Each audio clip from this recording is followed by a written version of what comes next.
I am trying to explain to you how I feel.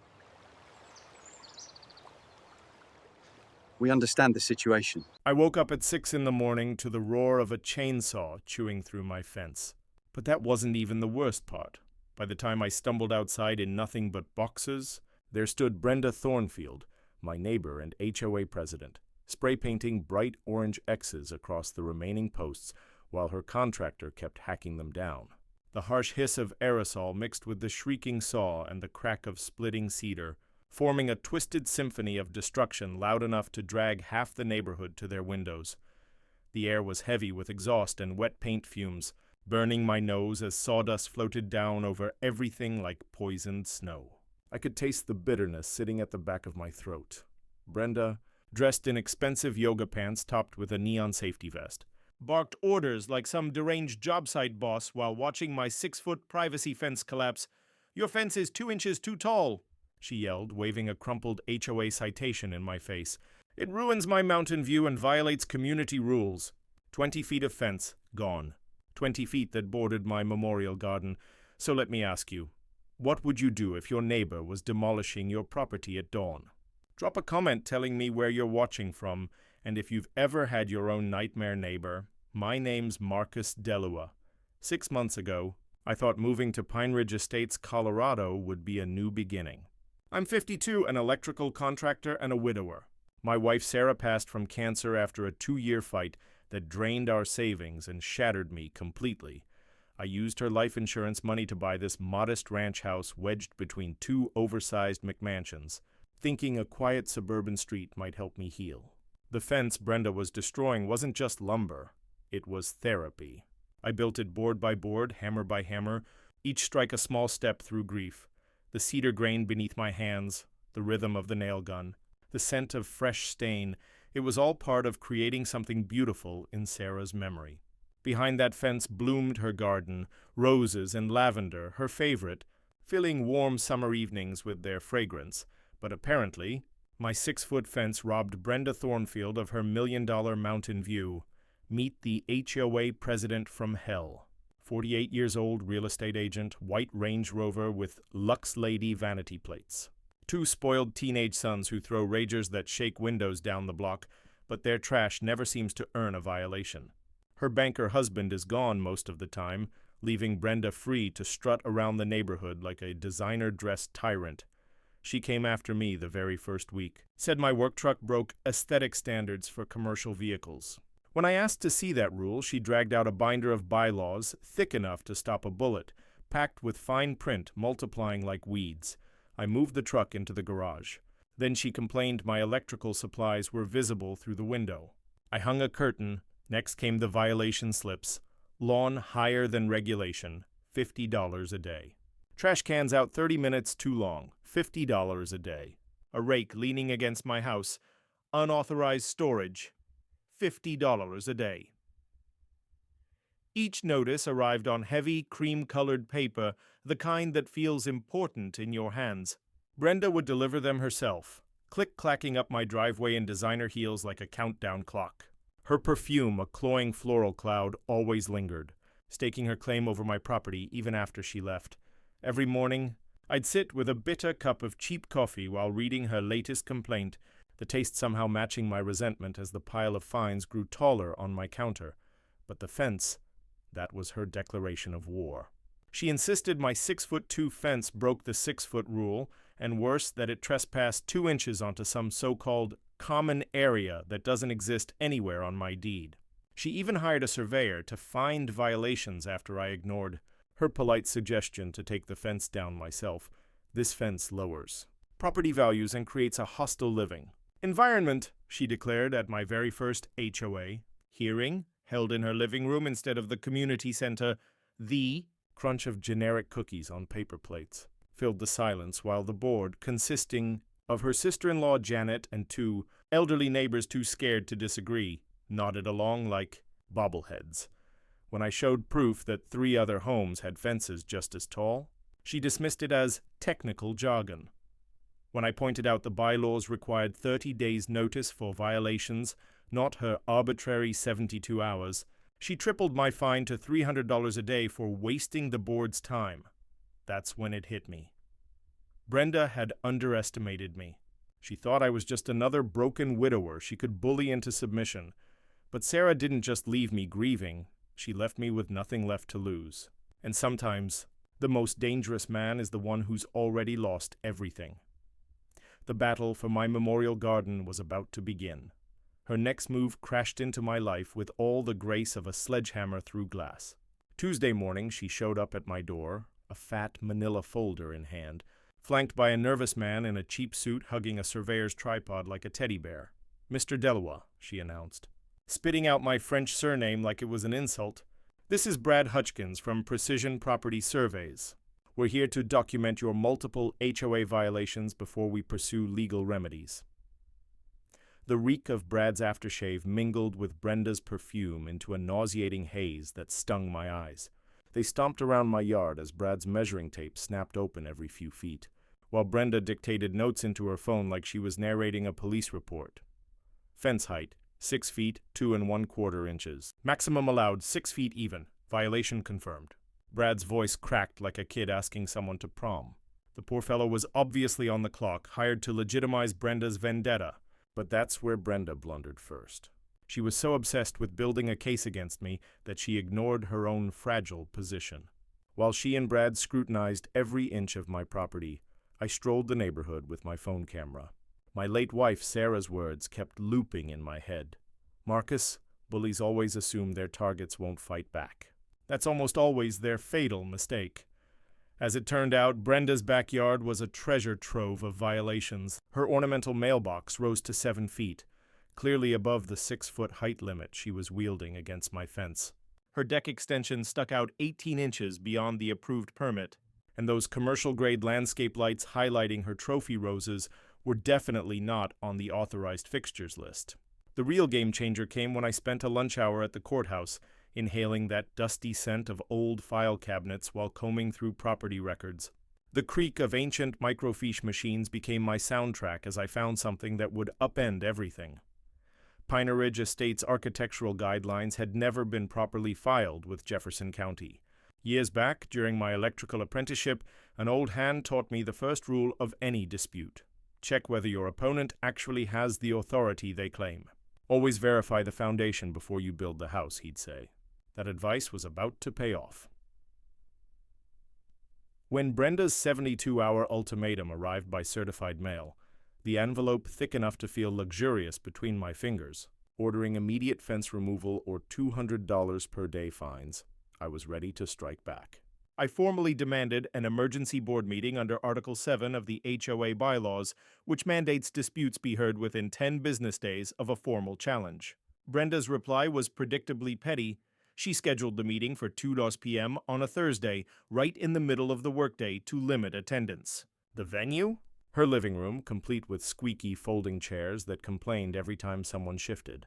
The official board meeting included Brenda, her sister-in-law Janet acting as secretary, and 2 elderly board members, Dr. Hoffman, a retired cardiologist who kept nodding off, and Mrs. Hannah, a kindly grandmother who clearly just wanted peace. Brenda served store-bought oatmeal cookies on paper plates beneath a crystal chandelier that probably cost more than my truck. The irony of debating community standards in a room dripping with excess wasn't lost on me. Her official agenda was handwritten on the back of a Starbucks receipt, which told me all I needed to know about their level of professionalism. "Marcus has repeatedly violated community standards," Brenda began, consulting notes on her iPhone like she was delivering a final brief. "His fence ruins sightlines, lowers property values, and sows discord in our peaceful community." I pulled out my own folder, not as bulky as hers, but far more damaging. "Before we talk about my fence, perhaps the board should address these photographs of violations on your property, Brenda," I said.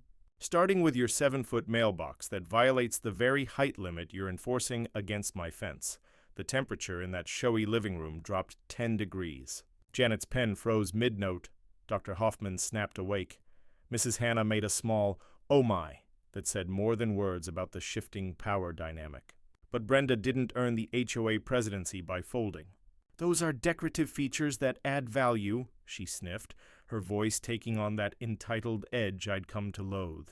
"Completely different from your fortress wall," she added. And perhaps you can explain why 3 other homes in our development have identical 6-foot fences and never received violations, I replied. I spread the photos across her marble coffee table like I was dealing a winning hand. The mask slipped.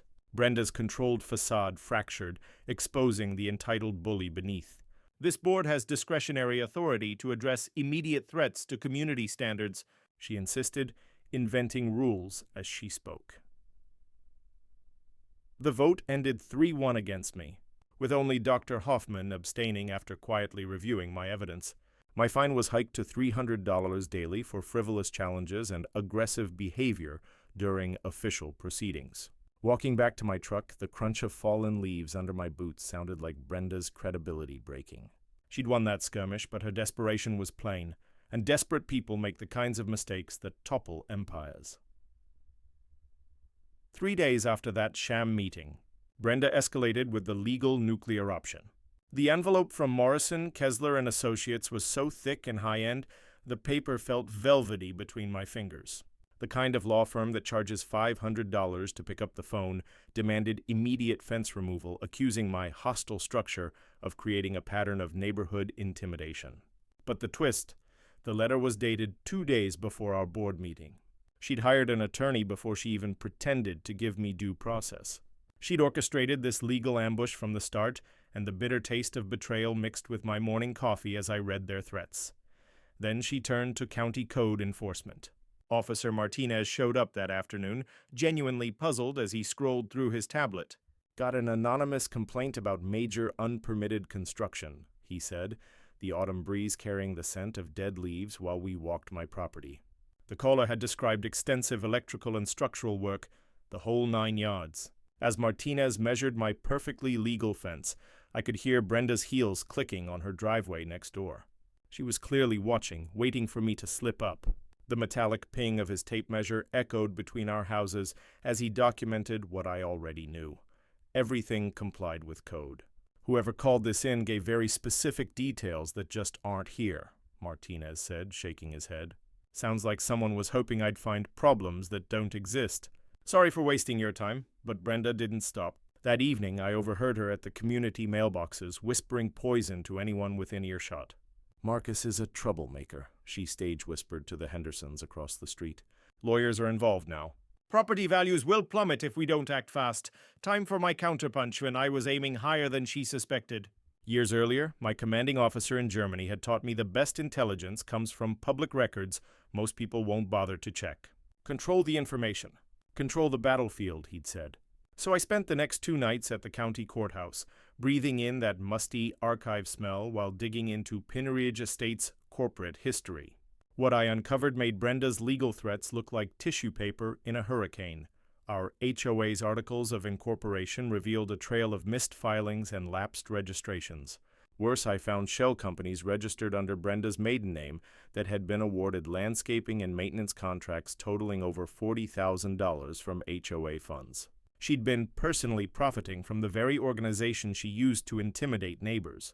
The real bombshell came when I located correspondence between Brenda and county planning about a proposed commercial development on the common area she accused my fence of encroaching upon.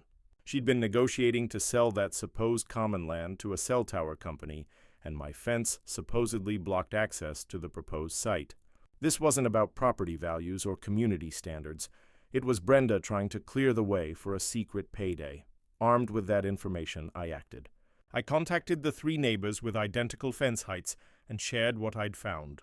I reached out to Mrs. Patterson, the 82-year-old widow who'd lived here longest, and the young couple on the brink of foreclosure because of their kids' playground equipment. By Thursday, I had what Brenda hadn't imagined, an organized resistance. We filed a formal complaint with the Colorado Attorney General's office alleging potential HOA fraud. I submitted evidence of Brenda's conflicts of interest to the state real estate board, which could threaten her professional license. And we demanded a special homeowners meeting, not just the puppet board, to address governance irregularities and possible financial misconduct.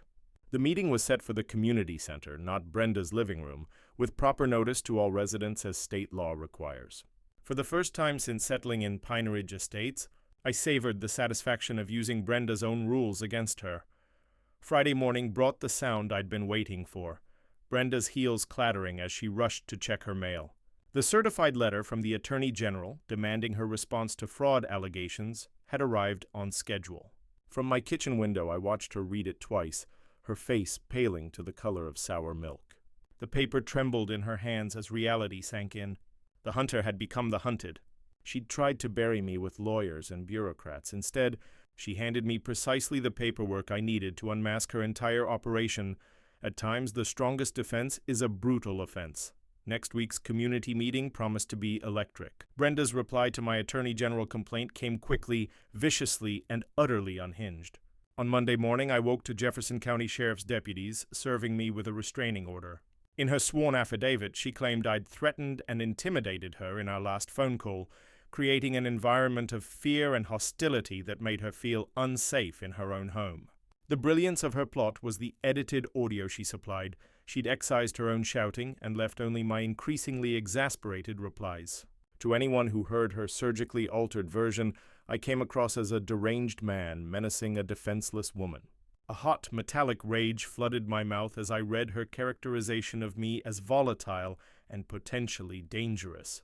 "Sir, you must remain at least 100 yards from Mrs. Thornfield's property," Deputy Collins said, the jingle of his handcuffs punctuating his words as he gestured toward her house. "That includes her driveway, mailbox, and any shared areas where she might be." From the kitchen window, I could see Brenda watching, barely concealing her triumph, probably already plotting how to capitalize on my forced absence. She didn't wait to reveal her plan. That very afternoon, the HOA called an emergency board meeting, one I was specifically excluded from because of the restraining order. The cheaply photocopied agenda, the paper rough and scratchy between my fingers, listed a single item: authorization for immediate fence removal due to ongoing safety concerns. The vote went 4-0, unanimous. Brenda had engineered my exile to steamroll approval for immediate demolition. The contract landed with Thornfield Property Services, her brother-in-law's company, naturally scheduled for Monday while I'd be in Denver on a job. Cost $4,200 plus a property lien if I failed to pay within 30 days, but my military training kicked in. As an Army communications specialist, I'd learned that an opponent's intelligence often contains hidden weaknesses. Brenda's restraining order had a fatal defect. She'd filed it using her business address rather than her home address, technically invalidating the entire document. Worse, she alleged our threatening call occurred at 8:47 p.m. on a night when my cell phone records proved I was at grief counseling across town. My counterpunch began with attorney Sarah Blackwood, who practically grinned as she sifted through the evidence. "Marcus, she just committed perjury on court documents," Sarah said, excitement crackling in her voice as papers rustled across her mahogany desk. "In Colorado, false statements in restraining order petitions are felony offenses. And that emergency meeting, excluding affected parties while relying on an invalid restraining order, violated half a dozen state statutes. The knockout blow came from my deeper, digging into Brenda's cell tower scheme. Tucked within county planning files was a preliminary lease showing she stood to personally gain $85,000 from the deal, money that rightfully belonged to the HOA fund. She wasn't merely indulging power.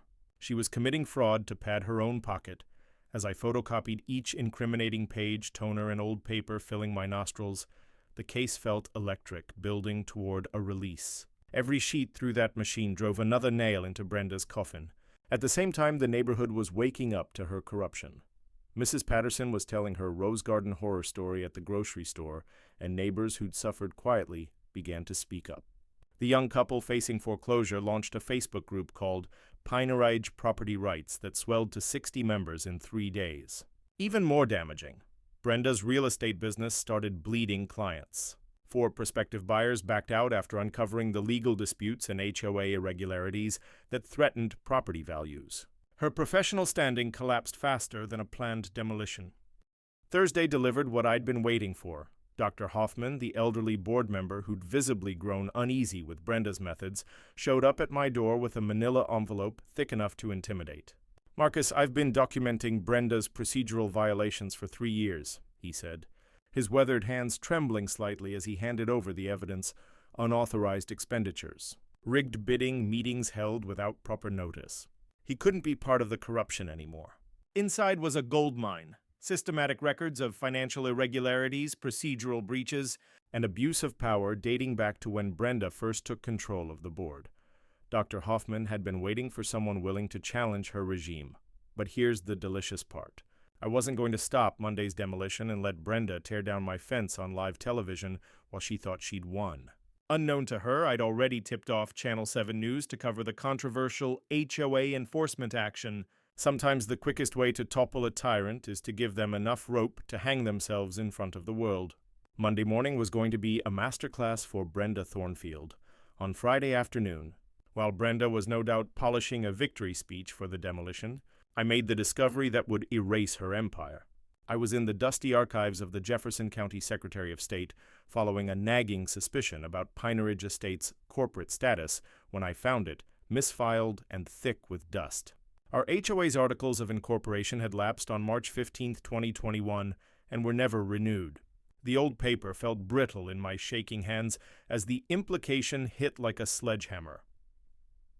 Pine Ridge Estates Homeowners Association had been operating as a legally defunct corporation for 3 years. Every violation notice Brenda had issued, every fine she'd collected, every board decision she'd forced through, legally meaningless. No more valid than monopoly money, the consequences ran deeper than invalid enforcement. Under Colorado revised statutes, when a nonprofit corporation dissolves its assets, fall under state oversight. The $127,000 sitting in our HOA account didn't belong to Brenda's phantom board. Technically, it belonged to a dissolved entity with no legal existence. A cold adrenaline flooded my mouth as I photocopied every relevant page. The printers were sounding like a countdown to Brenda's ruin. She'd been running a protection racket at neighborhood scale, collecting dues and levying fines with zero legal authority. Even better, Monday's demolition contract was void before the ink dried. Thornfield Property Services had been hired by an entity without legal standing to authorize the work. If they touched my fence, they'd be committing criminal trespass and property destruction, felonies that no amount of HOA paperwork could justify. Driving home through the dimming light, the scent of autumn leaves drifting through my truck, I made a tactical choice that would have pleased my old commanding officer. I kept this nuclear revelation secret until Monday. Let Brenda stage her grand demolition while convinced she held all the cards. The more witnesses to her illegal act, the more catastrophic her collapse would be. That discovery changed everything. Sarah Blackwood was going to have Christmas morning when I handed her the evidence. We were no longer merely contesting HOA overreach. We were staring at criminal charges for running an illegal collection scheme, misappropriating funds, and potential fraud involving tens of thousands of dollars. The psychological payoff would be even sweeter. For 3 years, Brenda had terrorized 43 families under the weight of HOA authority, neighbors who'd paid thousands in invalid fines, lost sleep over meaningless violation notices, and lived in fear of her arbitrary punishments. Learning it had all rested on no legal foundation would be the most liberating news Pine Ridge Estates had ever received. That evening, I spent time in Sarah's memorial garden, the rough fence boards under my palm and the scent of late roses in the crisp air, mapping the perfect trap. The fence that started this war was about to become the stage for Brenda's total destruction. Every ticket she'd written, every dollar she'd pocketed, every neighbor she'd intimidated, it was all stacked on a mountain of lies. Come Monday morning, the demolition crew would show up expecting just another HOA job. What they didn't know was that they were walking into a trap that had been carefully set for 3 years. Brenda thought tearing down my fence would give her the final word. What she didn't realize was that she was about to destroy her own life under the gaze of cameras, witnesses, and law enforcement. The predator was about to become the prey, and she'd never see it coming. By Saturday morning, I was in attorney Sarah Blackwood's office with evidence strong enough to topple a city council. The smell of polished leather and fresh coffee hung in the air as I laid out 3 years' worth of records across her deep mahogany conference table. It was like finishing a puzzle, every piece finally in place. "Marcus, this is devastating," Sarah said, her voice trembling with controlled excitement as she reviewed the lapsed incorporation papers. "Brenda's been running this without any legal authority. Under Colorado's wrongful lien statute, every resident who paid an illegitimate fine can claim triple damages plus attorney's fees. We're looking at a recovery north of $400,000. That revelation hit me like a bolt of lightning. I'd studied wrongful lien laws in my contractor training, but never dreamed they'd apply to HOA battles. The law is straightforward. If an organization files fake liens or collects unauthorized fees, victims can demand 3 times the damages. The idea is to make fraud so costly that no one dares try it again. Sarah slid a thick binder across the table. Smelling of new ink and determination. Here's how Monday will go, she said, outlining a timeline that synced the legal action, the media, and law enforcement. Channel 7's Jennifer Walsh will arrive at 7:45 a.m., thinking she's covering a routine HOA dispute. At 8 sharp, I'll serve the injunction and lawsuit. By 8:15, when that crew realizes they're about to commit crimes, everything blows up in Brenda's face. The financial angle was just as ingenious. Beyond individual claims, we were launching the Pine Ridge Property Owners Coalition, a legitimate body to replace Brenda's sham HOA. Residents would get refunds. Fraudulent liens would be canceled. And we'd finally have transparent, lawful governance. Sunday felt like the start of a rebellion. We held an organizing session in my backyard that carried the electricity of revolution. Mrs. Patterson showed up with 15 years of meticulous files, organized with military precision. The shuffle of papers and the soft clink of coffee mugs set the rhythm as neighbors shared story after story. I've documented every notice, every call, every intimidation attempt, Mrs. Patterson said, her weathered hands steady as she opened folder after folder. She went after single parents, seniors, and working families while ignoring the same violations from her wealthy friends. This is blatant discrimination. Jake and Maria Santos, a young couple on the brink of foreclosure, brought evidence of their own.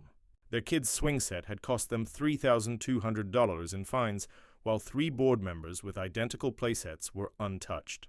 The bias was so obvious it could have built a federal case. Dr. Hoffman filled in the final piece, exposing the inner corruption. She's been rubber-stamping contracts for 3 years, he admitted, guilt heavy in his voice. Her shell companies collected over $75,000 in HOA funds for landscaping and consulting, without ever being properly approved. By Sunday evening, we had something Brenda never thought possible, a united community, armed with proof strong enough to make prosecutors salivate. 17 families had joined forces, each one bringing documentation, and we weren't stopping there. We coordinated schedules so witnesses would be present during Monday's showdown. The media setup was crucial. Jennifer Walsh's story had shifted from a light HOA dispute into an expose of fraud, discrimination, and abuse of power. I'd provided her with everything she needed to paint Brenda as the neighborhood tyrant she was, but the genius of the plan wasn't just legal, it was psychological. Brenda expected me to show up furious and desperate, maybe dragging a couple of neighbors along. Instead, she'd face attorneys, cameras, police officers, and an entire neighborhood that finally saw her lies for what they were. That night, I combed through every detail one more time, black coffee fueling my focus. Security cameras were positioned at key angles. Legal paperwork was ready for immediate delivery. Media contacts were confirmed.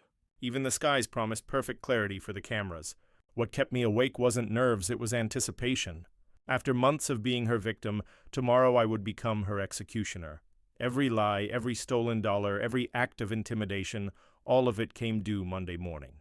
At 6 a.m., my alarm would start the most satisfying day of my life. Brenda thought tearing down my fence would give her victory. Instead, she was about to level her entire existence in front of witnesses who'd never forget it. Justice isn't always blind, sometimes it's patient. But before the sun rose, Brenda made her last desperate play. At 11:47 p.m., my phone lit up with frantic voicemails. The voice that once dripped with authority now cracked with desperation. "Marcus, this is your last chance," she slurred in the first message. "I'll waive the fines, drop the restraining order, if you agree to remove the fence by midnight. Otherwise, you'll face the full legal consequences." Minutes later, another message landed. "You think you're clever with this coalition, but you don't know who you're messing with. I have connections, judges, commissioners, people who can make your life very difficult." By the fourth message, around 12:23 a.m., her mask had completely slipped. "You're tearing this community apart!" "Property values are crashing because of you. Every neighbor you dragged into this will blame you when their home equity is gone. I let every call go to voicemail, each recording becoming more evidence. midnight coffee mixed with the metallic taste of satisfaction as I listened to her unravel in real time. But her panic went further. At 2:15 a.m., my security cameras caught her sneaking around my property with a flashlight, hunting for last-minute violations. The sight of the HOA president skulking in designer pajamas and Ugg boots was equal parts pathetic and chilling.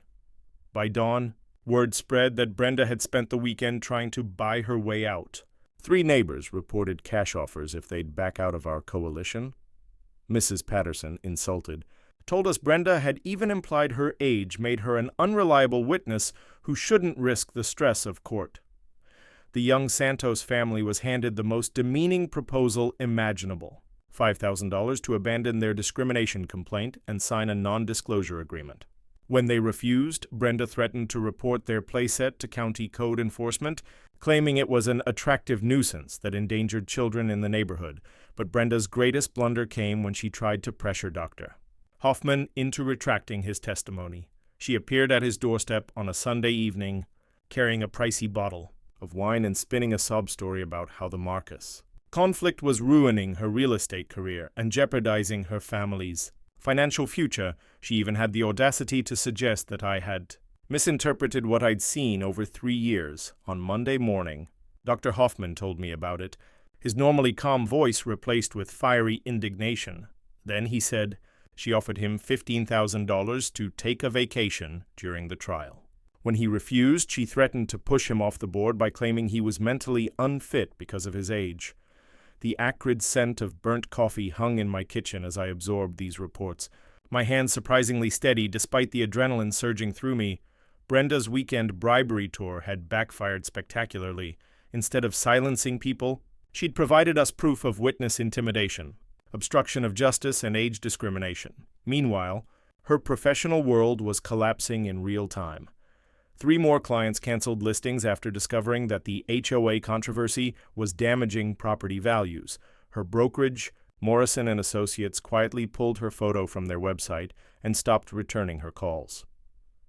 In Colorado real estate, the whisper network travels fast, and Brenda Thornfield's name was becoming radioactive.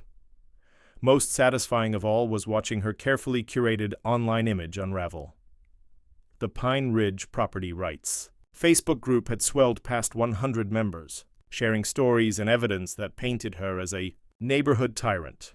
Her own professional real estate page was now being overrun with questions about HOA, lawsuits, and investigations, posts she couldn't delete quickly enough. By 7 a.m. Monday, I watched through my kitchen window as Brenda paced her driveway like a trapped animal. The demolition crew's truck idled on the street while she gestured frantically toward my fence.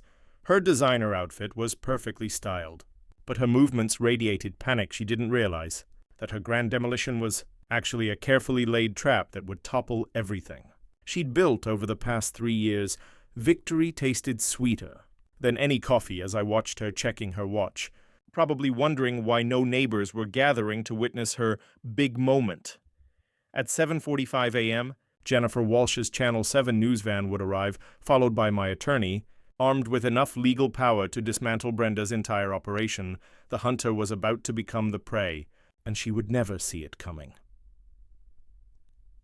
Time to watch an empire fall. At 7:30 a.m., Brenda made her final catastrophic misstep. From my window, I saw her stride toward the site wearing a crisp white blazer and her most expensive jewelry, clearly expecting this to be her crowning victory.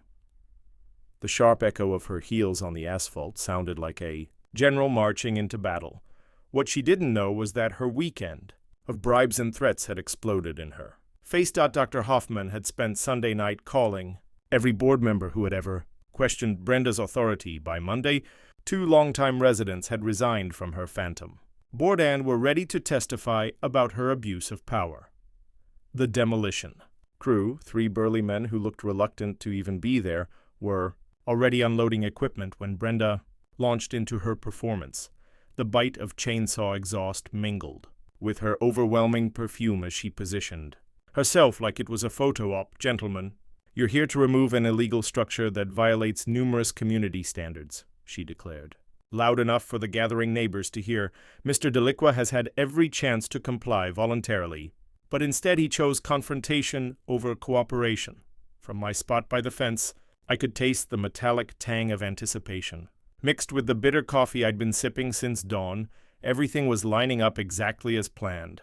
At 7:43 a.m., I spotted Jennifer Walsh's Channel 7 news van turning the corner, with Sarah Blackwood's silver Mercedes right behind. Brenda, meanwhile, was unraveling. Her hands trembled as she read from her phone. Her makeup applied with the heavy hand of someone desperate to mask exhaustion, the weekend scheming had clearly drained her. "Mrs. Thornfield," shouted Jake Santos from across the street, "can you explain why your own mailbox is taller than the limit you're trying to enforce against Marcus's fence?" Brenda's face went scarlet as more neighbors poured out of their houses. Carrying folders of records I'd helped them prepare, Mrs. Patterson arrived with 15 years of meticulous files, while others brought photos and violation notices showing Brenda's pattern of selective enforcement. "Those questions will be handled through proper channels," Brenda snapped, her voice shrill in that way it always got when she felt trapped. "Today we're focused on the immediate safety hazard of this illegal barrier." That's when Jennifer Walsh approached, cameraman in tow, wearing the confident smile of a reporter who knew she'd stumbled onto something bigger. "Mrs. Thornfield, I'm Jennifer Walsh from Channel 7. We're here to cover this HOA action, but several residents are questioning the association's legal authority. Would you like to comment?" The polished confidence Brenda usually wore like armor was beginning to fracture. "The Pine Ridge Estates HOA has full authority to enforce standards," she insisted, but her voice betrayed a defensive edge. Meanwhile, Sarah Blackwood moved closer to the demolition crew, a thick manila envelope in her hand containing the legal arsenal that would shut this down for good. Sunlight glinted off her silver briefcase as she prepared to serve papers that would flip Brenda's victory into utter humiliation. Brenda's last desperate move came when she spotted Dr. Hoffman walking out of his house, folder of evidence in hand. "Don't listen to him!" she shouted, loud enough for the news camera. "Dr. Hoffman is confused because of his age. He doesn't understand HOA law." The audible gasp from the crowd was instant. Attacking a respected 78-year-old physician on camera was exactly the kind of mistake that would send this story viral. Even her sister-in-law, Janet, once her most loyal supporter, looked horrified by the cruelty. The demolition foreman, a weathered man named Chuck, finally spoke up, concern in his voice. "Ma'am, we're getting conflicting information about authorization here. Maybe we should wait for a work order." Brenda cut him off, practically shrieking, "I am the HOA president, and I order you to proceed immediately." At precisely 8 a.m., Chuck reluctantly pulled the cord on his chainsaw, and that's when Sarah Blackwood stepped forward with the papers that would end Brenda's reign once and for all. The rising wail of sheriff's sirens, responding to our trespassing complaint, blended with the growl of demolition equipment, a perfect overture to the justice about to unfold. Brenda, in her designer outfit, had no idea her empire was seconds from crumbling before cameras. Neighbors and the law, the trap was sprung. Now came the reckoning. At the exact moment the chainsaw teeth bit into the first fence board, Sarah strode forward like a force of nature. "Stop immediately!" she commanded, voice slicing through the noise as she held up a thick stack of legal papers. "You are about to commit criminal trespass on behalf of an entity with no legal authority to order this work." Chuck shut off the saw so fast the sudden silence rang against the houses. The stink of fuel exhaust lingered in the morning air, like the smoke of Brenda's burning credibility. "What is happening here?" Brenda snapped, her perfect makeup already streaking with sweat despite the crisp October air. "Mrs. Thornfield, you are hereby served," Sarah announced, slapping the lawsuit into Brenda's manicured hands. "Filed this morning in Jefferson County District Court.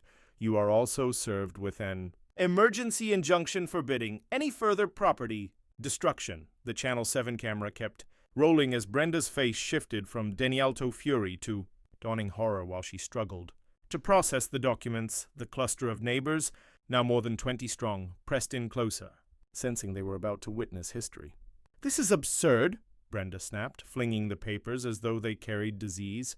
"The HOA has complete authority to—" "Actually, no, it doesn't," I cut in, stepping forward with my own folder of documents.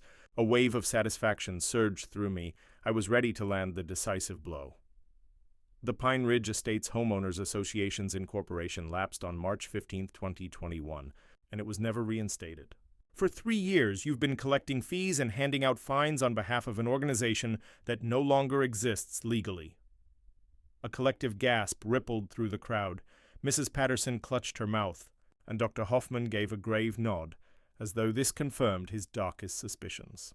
Even Chuck and his demolition team looked at Brenda as though horns had suddenly sprouted from her head. That can't be true, Brenda whispered, her voice trembling. I would have been told. The board would have known. The board? Sarah said coolly. That would be you, your sister-in-law, and 2 elderly residents you've been stringing along for years.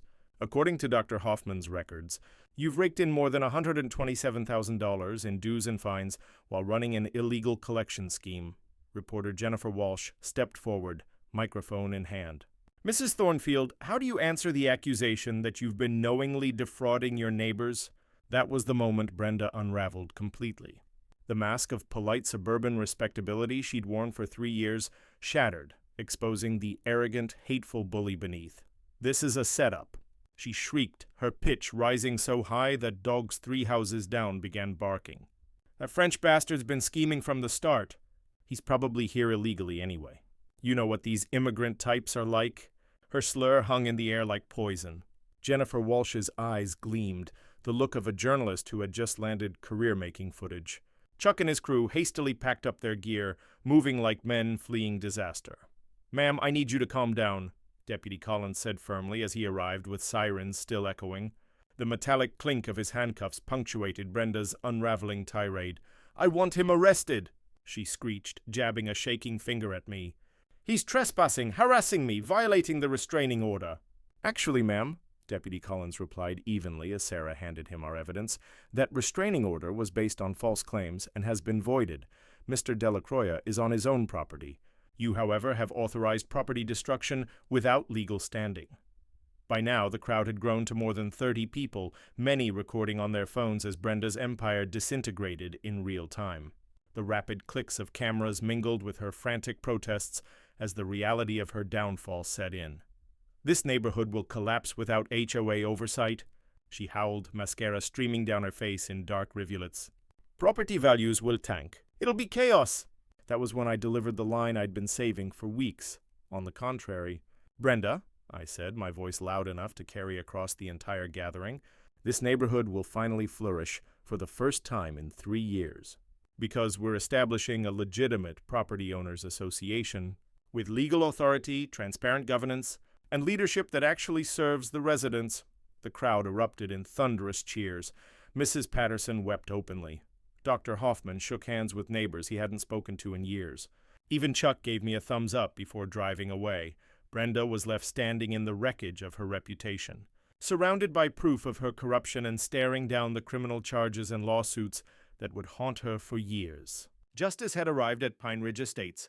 3 months later, the transformation was nothing short of astonishing. The class action lawsuit against Brenda and her sham HOA settled for $438,000. All of it paid by the unsuspecting insurance company that had been covering her fraudulent organization. The morning I held my $127,000 settlement check for damages and attorney fees, handed to me by Sarah Blackwood, victory tasted even sweeter with my coffee. Brenda's personal downfall was swift. The Colorado Real Estate Commission suspended her license for 3 years for fraud and gross negligence. She faced criminal charges for her illegal collections, resulting in 18 months of community service, anger management courses, and $89,000 in personal restitution. Back in my contractor training days, an instructor had mentioned Colorado's Consumer Protection Act, allowing triple damages against fraud. That law made her punishment especially devastating. Brenda was forced to sell her McMansion to cover judgments. Her luxury Range Rover disappeared first, then the chandelier and designer furniture. Her real estate career was over. No agency would touch her. The last I heard, she fled to Phoenix for a fresh start. Her husband filed for divorce, citing public humiliation and irreconcilable differences. But our true victory lay in what we built from the ruins of her corruption. The Pine Ridge Property Owners Association, this time properly incorporated. Transparently run and entirely legal, now serves 47 households with integrity. Dr. Hoffman is president. Mrs. Patterson manages our meticulous finances. I coordinate maintenance projects with the same precision I once gave to electrical work. The $50,000 in unrecoverable funds became seed money for something meaningful, the Pine Ridge Community Scholarship. Each year, we award $15,000 to local students pursuing law, social work, community advocacy, or public service. Prioritizing first-generation and underrepresented students, a legacy honoring every neighbor Brenda had mistreated. My memorial garden became the community's heart. The very fence that began this conflict still stands, its weathered planks a reminder that resisting abuse of power matters. Sarah's roses bloom brighter every year, their fragrance mingling with children's laughter on warm evenings. The cedar boards remind me daily that protecting yourself also protects those who follow. Our annual Pine Ridge Community Festival now attracts families from nearby neighborhoods, drawn by the story of our transformation from HOA tyranny to true cooperation. Mrs. Patterson's legendary apple pie and the gentle strum of guitars have replaced the bitter quarrels Brenda fostered. Property values have risen 12% since she left. Families who once planned to flee chose to stay. New buyers move in specifically for our reputation of fairness and transparency. The ripple effect spread across Colorado. Channel 7's expose earned a regional Emmy and sparked statewide reforms. Lawmakers passed the HOA Accountability Act, requiring annual corporate verification and transparency. I've since consulted on 23 HOA reform cases in 6 states, turning my worst ordeal into a catalyst for change. The fence Brenda tried to tear down still guards Sarah's roses, but now, with a memorial gate, it also connects us. Families stroll the new community path. Children play safely in the Santos's playground, once the target of bogus fines. As I write this from Sarah's bench, late summer roses perfuming the air. I can hear families enjoying the community we rebuilt together. Mrs. Patterson tends her expanded garden, now a local treasure. Dr. Hoffman hosts monthly coffee chats where we discuss real improvements, not arbitrary rules. This is what happens when ordinary people decide they've had enough of petty tyrants. We didn't just stop Brenda Thornfield, we built something better in her place. Got your own HOA horror story? Share it in the comments so we can expose these neighborhood dictators together. And subscribe to HOA Stories for more tales of underdogs defeating corruption and building stronger communities.